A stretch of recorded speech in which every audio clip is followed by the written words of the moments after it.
सौभाग्य से दिल्ली में आना हुआ। सोचा राजपथ पर चलना चाहिए। महान क्रांतिकारी विचारक और फिलासफर जो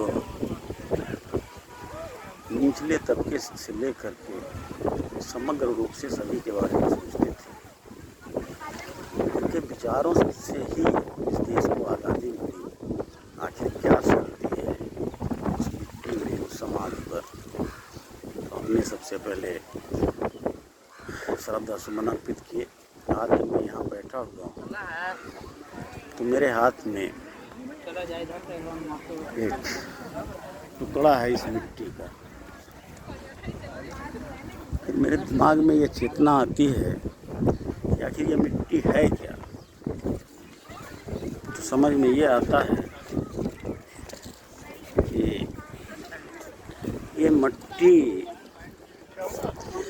इस मिट्टी से जब उपज पैदा होती है और उपज मानव शरीर में जाती है तो उससे एक शक्ति पैदा होती है और उस शक्ति से फिर दूसरा बालक पैदा होता है और बालक फिर जाकर के प्रौढ़ होता है और यह क्रम आजीवन चलता रहता है अनवरत रूप से, और धरती जब तक है तब तक चलता रहेगा। प्रश्न यहाँ यह है कि आज मेरे दिमाग में यह बात आई कि यह धरती हजारों सैकड़ों लाखों करोड़ों वर्षों से जिंदा है।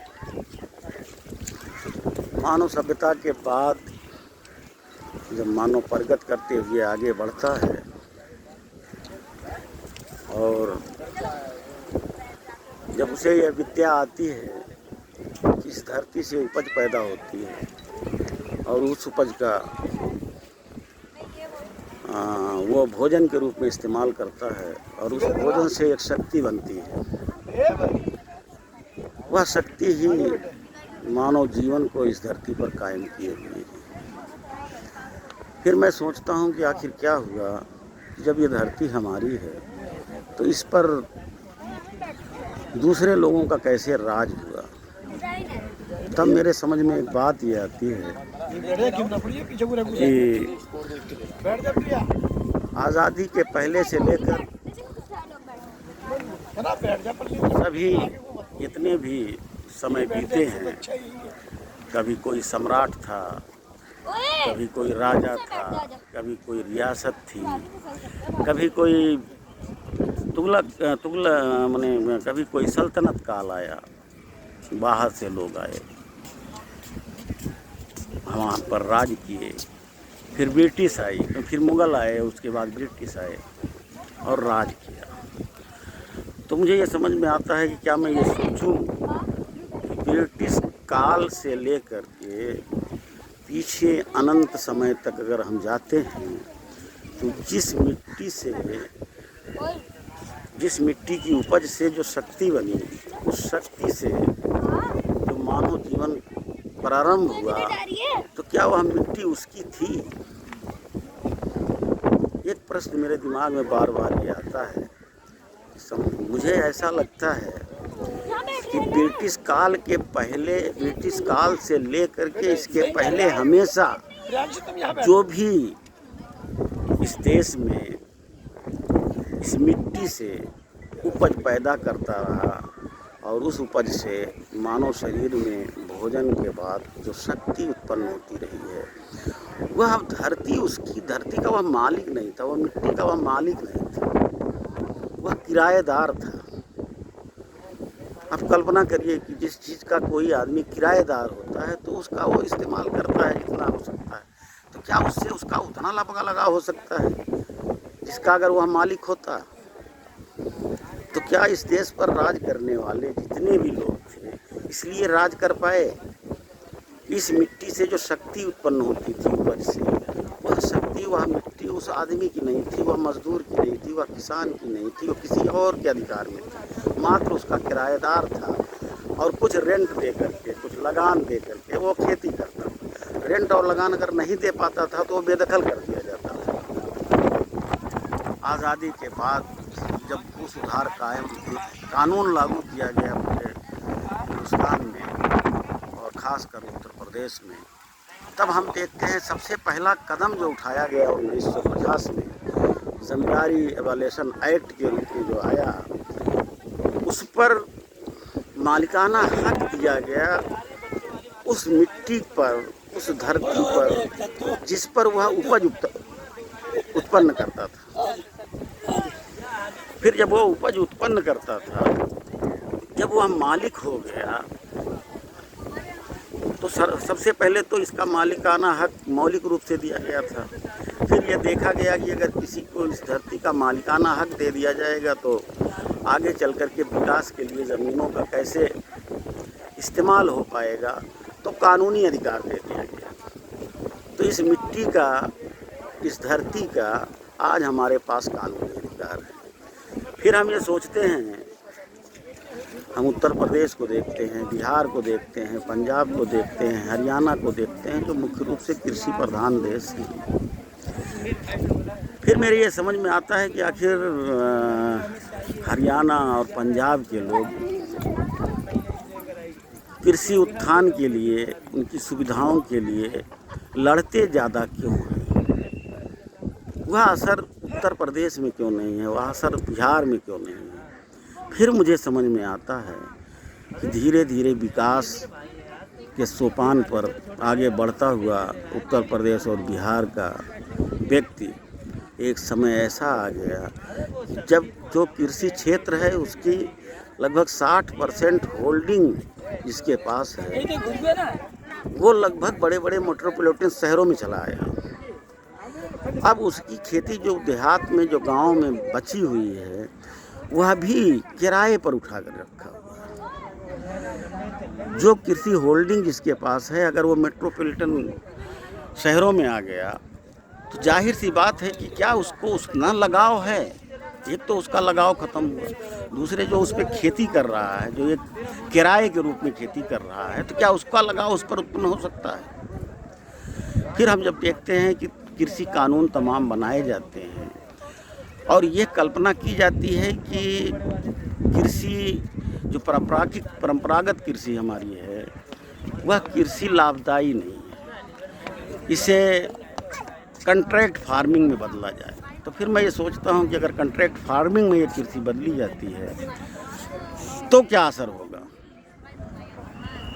असर यही होगा कि कंट्रैक्ट फार्मिंग में आने के बाद कंपनी उसकी मालिक हो जाएगी और किसान उसका किराएदार हो जाएगा, मजदूर हो जाएगा। और जब ऐसी स्थिति होगी तो उसका मालिक, तो उसका लगाव कितना रह पाएगा?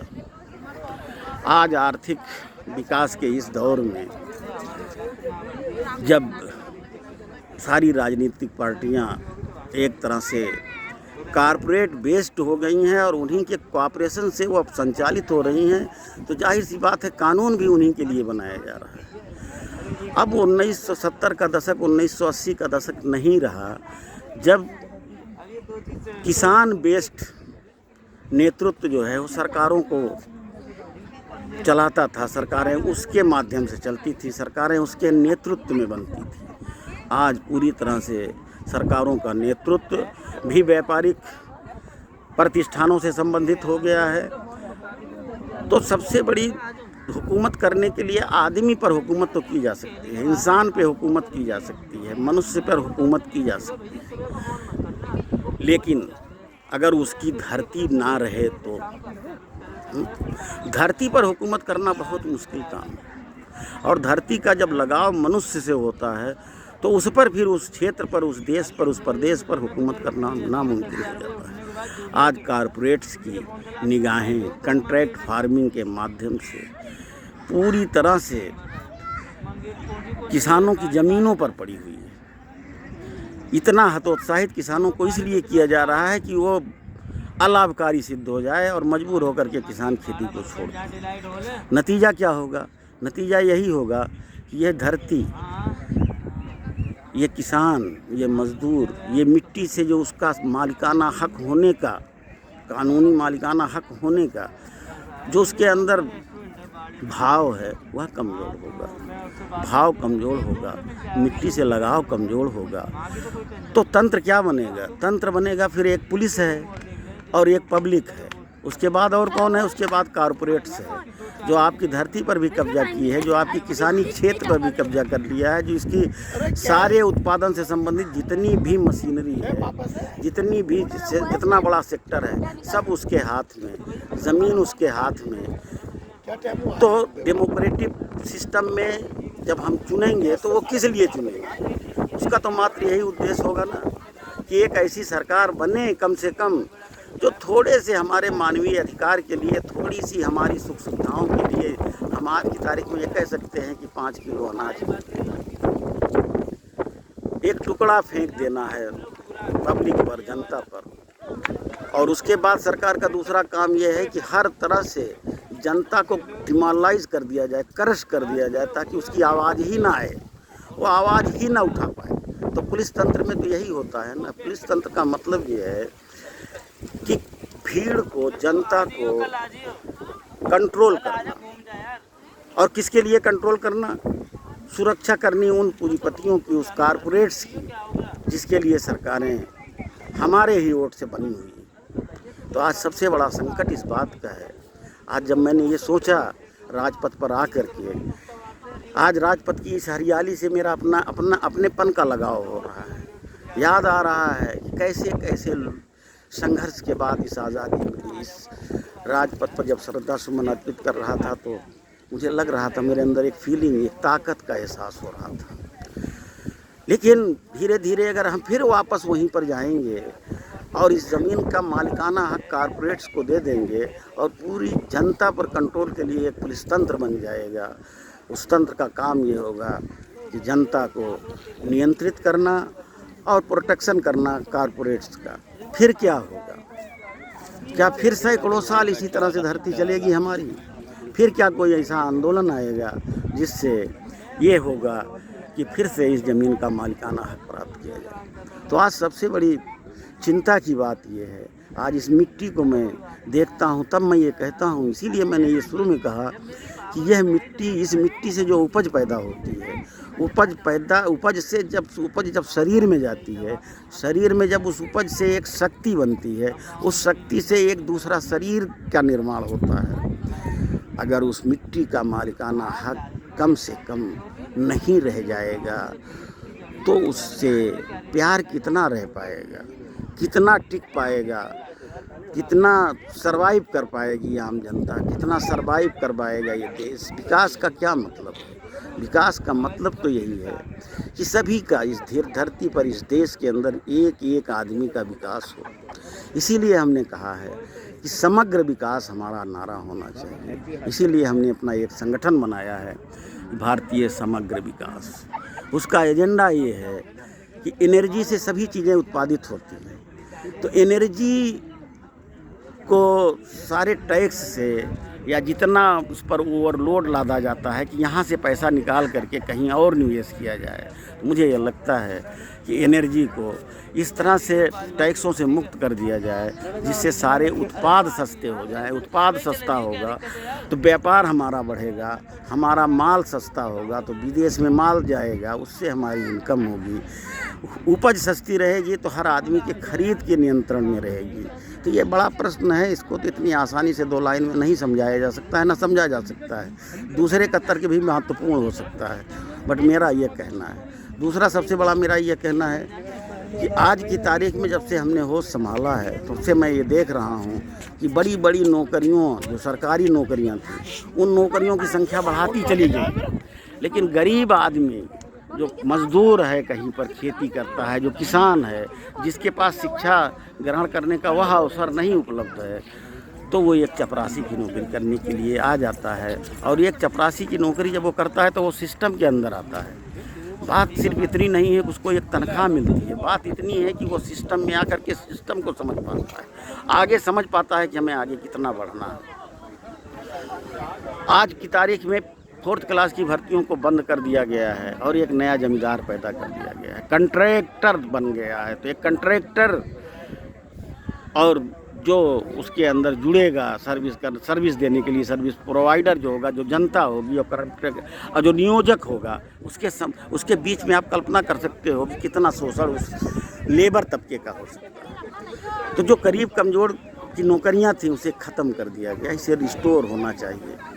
मेरा ये मानना है कि हर आदमी को सरकार की एक छोटी सी नौकरी हर परिवार में एक मिलनी चाहिए, जिससे वो सरकार को समझ पाए, सिस्टम को समझ पाए, अपनी आगे का भविष्य सुनिश्चित कर पाए। जो आदमी दूर बैठा हुआ है, गांव किसान बहुत दूर है, जो मजदूर है, जिसको दिहाड़ी उसकी सिर्फ इस बात की है कि उसके जो आज शाम को वो भोजन करेगा उसका उसे इंतजाम करना, क्या सोच सकता है? तो उसे कुछ तो सुनिश्चित करना चाहिए कि भाई कुछ सोच तो सके वो।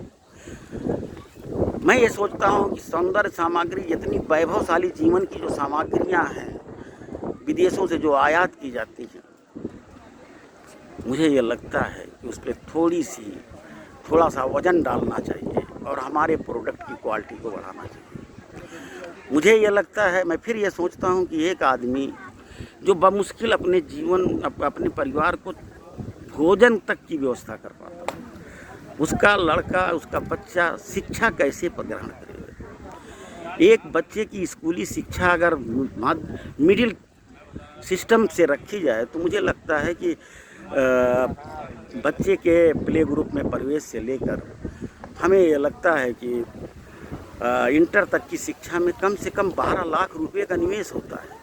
आखिर कैसे ये समझा जाएगा, कैसे समग्र विकास होगा?